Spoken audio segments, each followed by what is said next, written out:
a word that we use to describe a person, place, or thing. We also call it as describing word.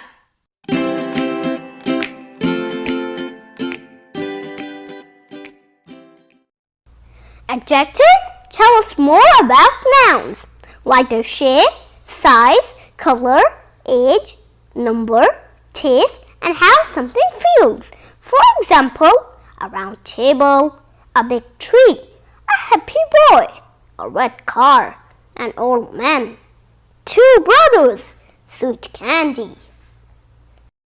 Adjectives serve another important role. They answer the questions like which one, how many, and what kind. You can see how they do this job in the given example.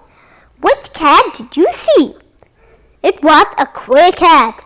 What kind of potatoes did you buy? I bought red potatoes. How many people like ice cream? Most of the people like ice cream. Adjectives can be put before nouns in sentences. For example, this is a big room. I am a tall boy. He is a nice man. Adjectives can also be placed after the verbs is or are. For example, these grapes are sour.